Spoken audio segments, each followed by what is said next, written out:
What's up, guys? Welcome back to Newswave. Well, it's no secret that Sony's had a hard time creating the PlayStation 5 in general, with prices around raw build materials continuing to go up and the supply chains continuing to struggle. Well, investors had a question for Sony, and that's, would they think about raising the price of the PlayStation 5 console? And well, their answer was pretty interesting. We'll go over that here today. Also, we are going to be talking about that big mystery last week around Nier Automata, as it has been solved with a bit of a surprising result there. And we're also going to be talking about all the leaks around the Halo Infinite Forge mode, with some pretty cool creations getting out there, making me wonder how things could have been different if it was there from the start. Guys, if you enjoy these videos, make sure you hit that like button. Helps out a ton. And if you're new here to the Spawnwave channel, make sure you subscribe down below. And we're going to start today with Sony and some of their financial results, specifically one data point that having to do with the digital to physical split when it comes to game sales, because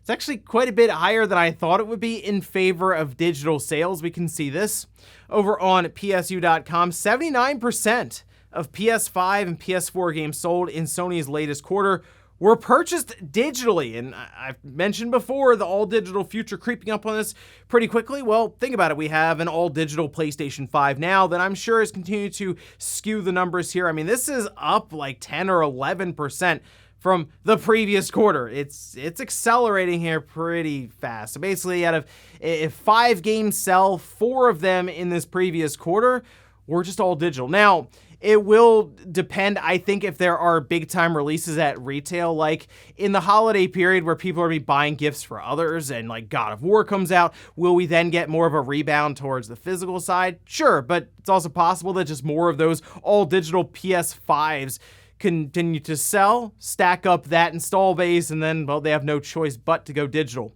I think this is the last generation, though, that we will have physical media with PlayStation and Xbox. But of course, this generation will probably at least run another 6 or 7 years, so we'll see. Also, we did get a release date for a couple of Amiibo that people have been looking forward to. We can see this posted up by Nintendo. They say, block off your calendar. The Steve and Alex Super Smash Bros. Amiibo will be released on September 9th. I gotta be honest, I haven't really thought much about Amiibo for a while now, but Nintendo has continued to do more and more releases around the different characters that came to Smash Brothers, with Minecraft, obviously Steve and Alex being a big deal, but unfortunately they had been delayed, and now finally we do see a release date that's coming up here pretty well, a little over a month now, September 9th. So if you're someone still looking to collect different Amiibo, or if you're really into Minecraft and you're a big fan of them coming to Smash Brothers and you're waiting for that Amiibo, you can pick it up then. For the most part, I'm kind of in that boat. Like, if there is a big franchise that we're coming to Smash, like Mega Man, I had to get that Amiibo. But for the most part, I just kind of pass on them. I wonder if that Amiibo craze has sort of passed just in general, because back when they were first coming out, it was absolute mayhem when a new batch would release. But let me know if you're still really into collecting every Amiibo that releases, not just specific ones. Oh, and it looks like a specific feature that was introduced with the PlayStation 5 is being discontinued, and I'll admit, I didn't really ever use this either. We could see this posted up. This was an excerpt taken from the PlayStation website over at Push Square, saying in fall of 2022, the Accolades feature on PS5 will no longer be supported. The feature hasn't seen the level of usage we anticipated, so we are refocusing our efforts. We encourage the community to continue to send positive messages to one another. And as I said, I did not use this myself. I believe the idea is you could send the accolades to different players. Maybe you played it in a multiplayer game, right? Like a Call of Duty or something. If they did something really well or helped you out, you could give them an accolade or an award for helping you.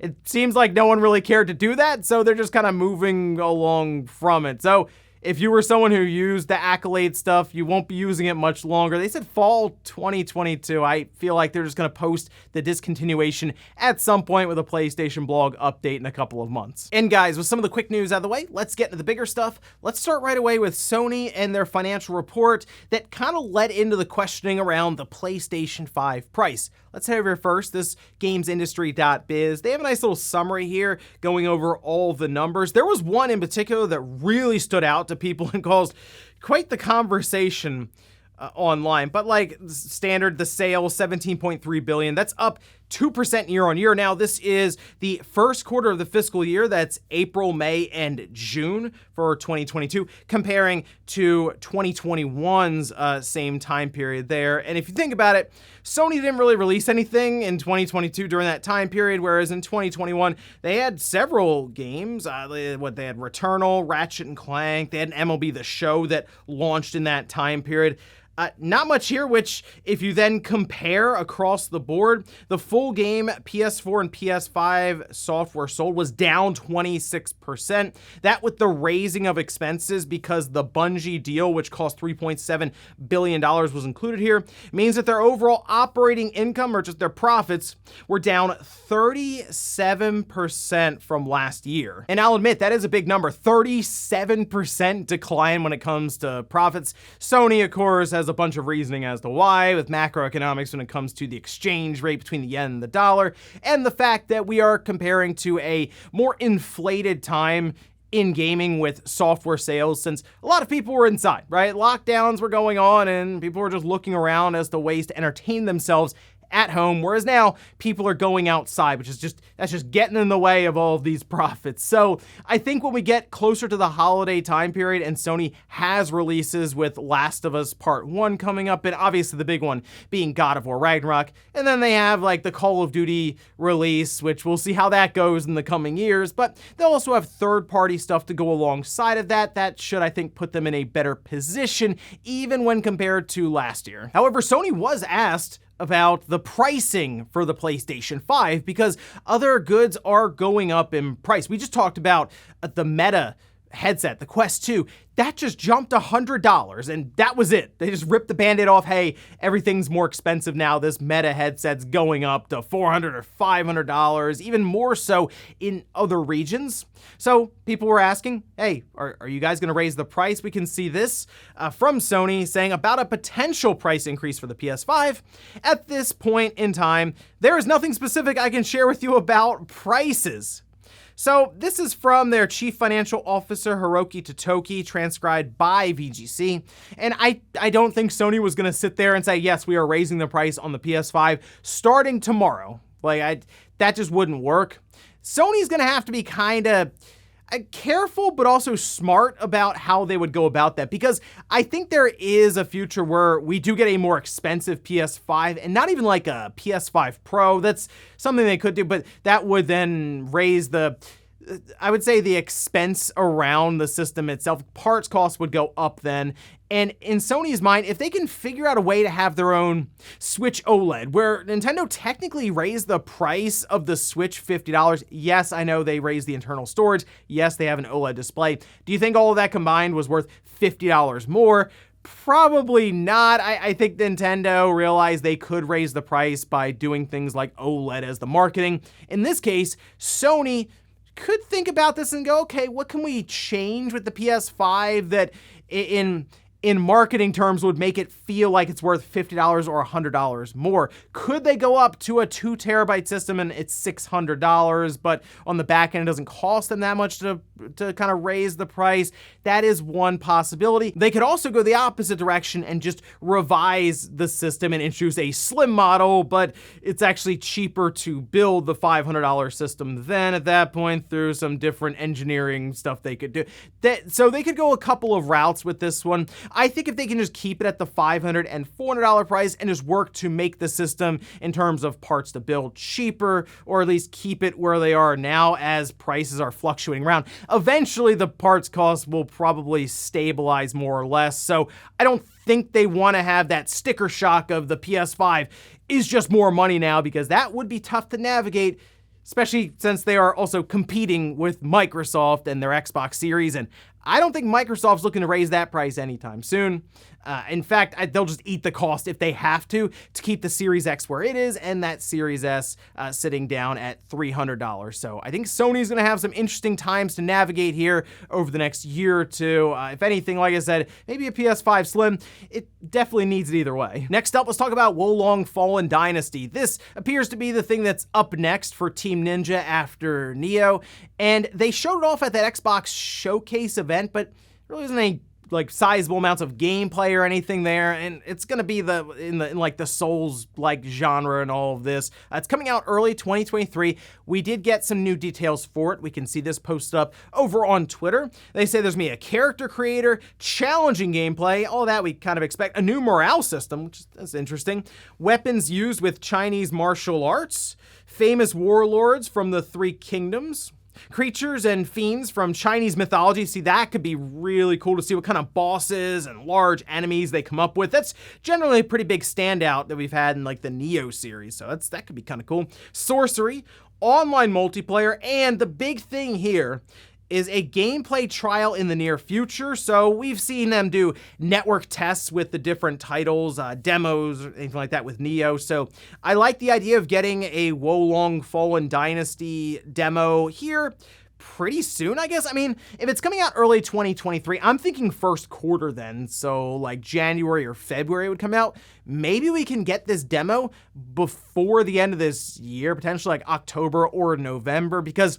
I'm very curious the direction they're taking this one. I've played the Neo games, I like them. This though, the idea of it leaning into like Chinese mythology with some of the big bosses and a morale system, there's a lot of interesting paths they can take here with this game. And after the mainstream success that we've seen from Elden Ring, which just, I maybe got more and more people interested in the overall Souls-like genre, this could be a big time release for Team Ninja with Wolong, so I'm very curious to see how it turns out. I'm looking forward to the demo, but let me know if this is one you're keeping on your radar, because I kind of feel like this one's sort of going under the radar for a lot of people, but maybe when we get the demo and we get closer to release and actually get a release date, there'll be a bit more excitement around it. Next up, let's talk about that big mystery that really took over the internet last week. This is around Nier Automata, and initially there was like a Reddit post on their subreddit that talked about a door that was just randomly found in this church, and then they're able to go into it, and they had this room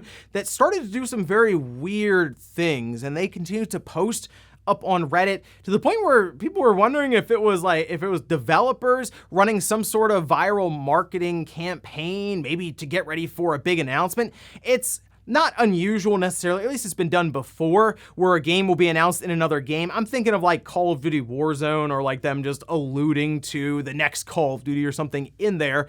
And I think this would have been a really cool way to announce something else from the Nier developers. But it doesn't look like that's the case. In fact, it looks like this was more or less a way to introduce a set of mod tools. And we can see this posted up. This is over on PC Gamer, who kind of chronicled the whole thing from start to finish. But there are people behind the secret room mod, and you can see something listed here with like Woeful Wolf, Raider B. They say, "We have been loving all the discussions and theories. It has been an amazing journey. It has been inspiring to see the community come together after so many years. It has made all the hard work well worth it. We hope everyone had a good time. We certainly did." This from the map designer Devilish Revenge, saying, "It was never meant to blow up this big, but just to confuse a few people on Twitter. When I started this, I never thought we would ever get this far. I simply wanted to fix the lunar tear model." The good news though, at the end of the day, is that the mod will be made publicly available. They've begun releasing like the render add-ons, scripting tools, so you can basically achieve what they did here, but then also go on further to, I guess, create your own scenarios and modifications for Nier Automata, which has been kind of lacking when it comes to the mod tools. And that's one of the reasons that while that theory was brought up, people were pretty quick to dismiss it, because they're like, well, there's not like a massive mod community like that can do these things. Well, here we are now with them essentially marketing this mod tool, and I guess now it being released, people can play around and come up with other ideas. And they also mentioned that they will be releasing more, like keep your eyes out for other things. So I don't know if they'll be able to run another campaign like this that genuinely tricked a lot of people. Even some of the original creators were a little like confused as to what was going on, but hey, hats off to them. It shows the quality of their work and these modification tools. So I wonder if this will just inject more life into the Nier Automata community end game itself, as I guess people can build out different scenarios, levels, the whole thing as these tools are released. Certainly something to keep an eye on. And in our last bit of news, let's talk about Halo Infinite, which has been going through it for a little while now, hasn't it? It's tough because it doesn't really get a lot of updates, like, at all. They've been running the same season now, and I jump on and play it from time to time, mostly to get some of the challenges done and just slowly work through this battle pass. They run an event for Last Spartan Standing, which is basically you just playing the game by yourself, right, in like free-for-all mode. So I'm hoping they have something big up their sleeve for this holiday, and one of the things that's been talked about is Forge.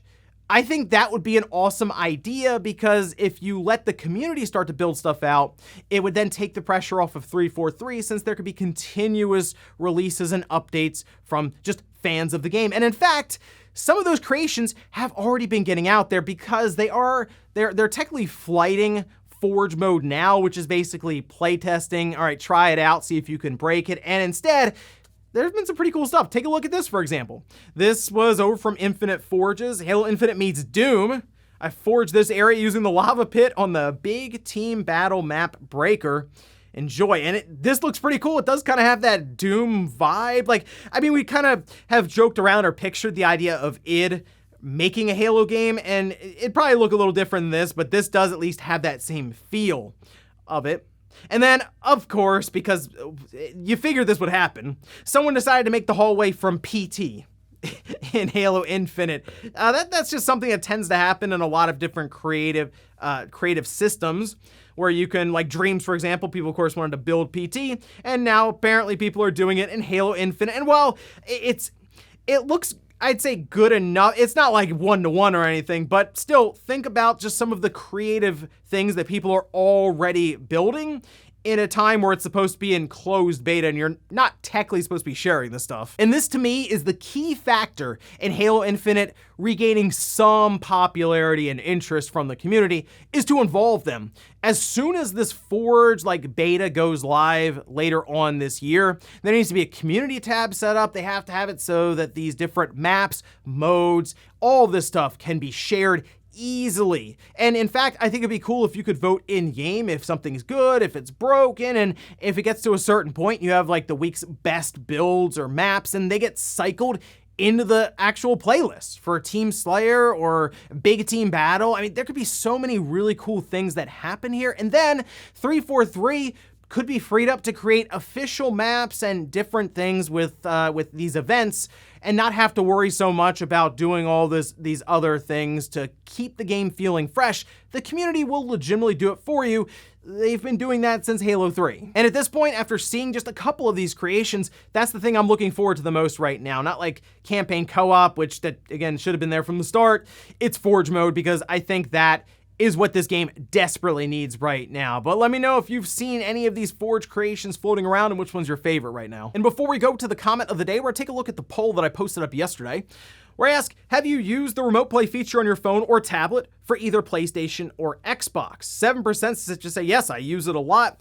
37% said yes, but only once or twice to try it out. I think that's most people when they hear about it. They're like, I'll try it out. 56% saying no, I've never used remote play on my phone or tablet. I saw some of the comments mention that, I mean, it would be cool, but my phone is just, it's a touchscreen, and I don't really feel like using that to play a game that may be more reaction time based. I think the touchscreen at least gets the point across for turn-based RPGs, but yeah, when you need to platform around in a game with that, kind of annoying. So I get why PlayStation and Xbox are trying to come up with different controllers for it, but to me, the best experience I've had with remote play is with something like the Vita, because it has physical controls. And we'll finish up with the comment of the day, as you're seeing here. This is from Silver Sky Dragon saying, I think it would be pretty cool if they added some tracks from the Mario Kart arcade games, since a lot of people probably have not gotten to play them. Adding a brand new track was still pretty surprising. I think that's one of the best parts about this, is it opens up a world of possibilities. The fact that they created a brand new track, and people are matching up a data mining to like this one, and then they're realizing that there are other tracks that are coming up that are they're untagged by a system. So it could be more original ones. It could be something from these arcade games. I've played the Mario Kart arcades, like GP1 and 2. I think I played the second one like twice, right? Like at a Dave & Buster's or something. So I'm not even as familiar, like which tracks are in there, that would be kind of cool. It'd be new to me at least, and I'm sure many other people. And ladies and gentlemen, that's gonna do it here for Newswave. If you enjoyed this video, guys, hit that like button. If not, hit the dislike. Leave comments down below about everything we talked about here. Today was Sony and their PlayStation 5. Do you think they figure out a way to raise the price, or do they keep it where it is now and just maybe work to make the materials a bit cheaper? And also, what about that big Nier Automata mystery? Were you excited to see the outcome, or maybe a bit disappointed it wasn't a brand new game reveal? And then Halo Infinite.